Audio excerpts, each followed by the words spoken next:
Hello everybody. Today I'm going to show you how to set up a still life.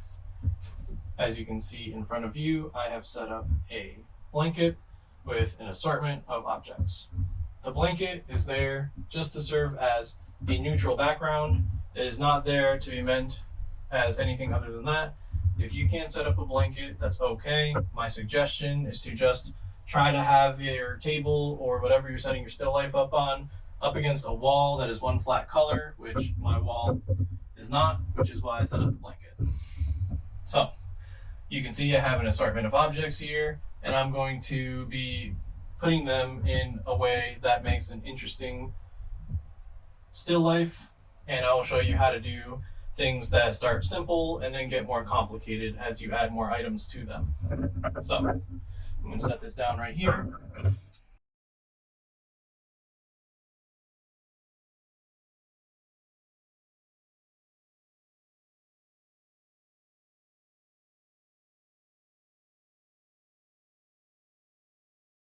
Let's move some of these objects out of the way because our still life is going to be completely on its own. Now again, a still life is just a collection of objects, so the objects you choose will decide how difficult the still life will be. So if I were to take this paper towel, for instance, and this ball, that would be a simple still life because I'm describing two rounded objects with not a lot of detail on them. The ball does have some scratches because of my dogs, but aside from that, I could probably not even worry about the scratches if I was just trying to draw a ball. I could still keep it very simple, but make it look a little nicer by adding in these squares, these rectangular platforms, like so. And now, while I've made a more complex still life, I'm still adhering to simple shapes and designs that are easy to describe and follow. The biggest component to a still life is your lighting, because your lighting will decide how your shadows are going to go. So you're going to need at least one strong light somewhere around your still life. I've set up a lamp to the right here, so when I turn this on, you can see my still life now has a great deal of shadow and light describing the forms. This is the most important piece to the still life itself, because without that strong light source, I would just be drawing a bunch of objects with a bunch of natural light coming in from all directions, which I have a window to my right, I have a window behind me, and I have a room light behind me as well, along with doorway to the left and a doorway to my right with more light filtering in from there. By using a specific light source, I can create a very specific composition however I want to have it be done. So, if this were to be my still life, I would then have to use a pencil and paper, and I would simply draw all of these different shapes, and I would shade according to the light as it is describing the objects. But say you want things to be a little bit more complex than these simple shapes. Well, I will take these out of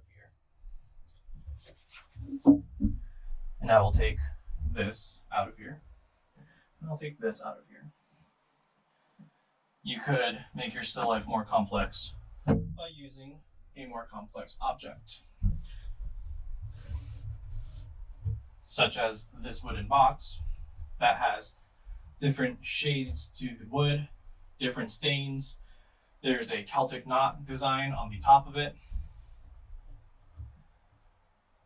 along with Celtic knot designs in those inlays. This is one method for creating a much more complex still life, because then by adding in some of those objects back, we create an image that has a greater amount of diversity to it. And that diversity brings with it more rules, and therefore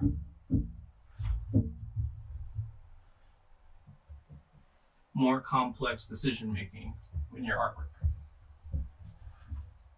Another way to make your still life more difficult, however, while keeping it to a singular object, is to use something made of glass,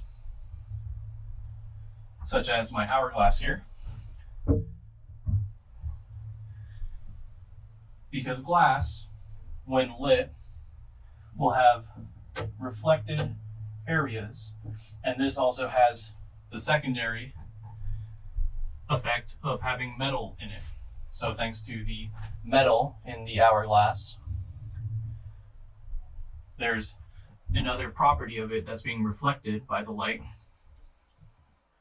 So you would then be drawing all of the different values being created by the light in the glass and the metal, while also drawing the things that are through the glass.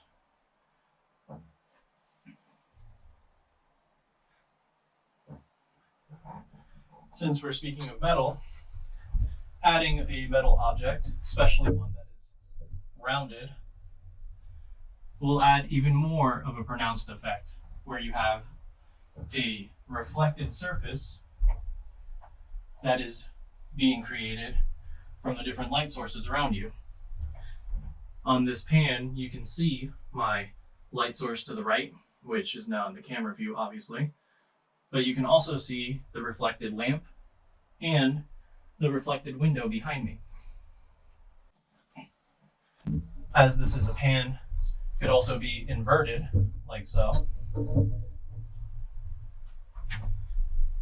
And you can get a similar effect of different reflections and shadows happening in them. Whatever you decide to draw for your still life is completely up to you.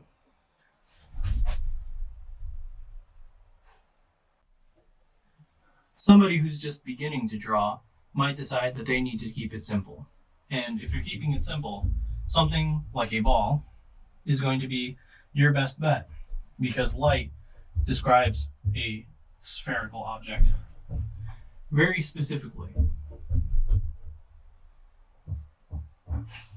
Same thing with this roll of shop towels.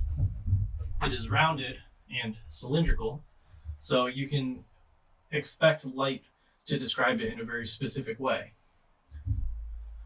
Along with these square canvas blocks,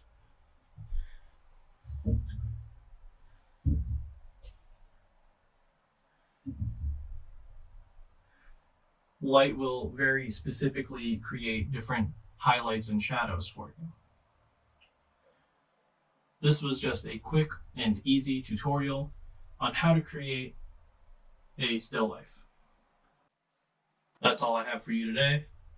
Keep an eye out for part 2 of this video, where we go into drawing these individual objects and what that might look like.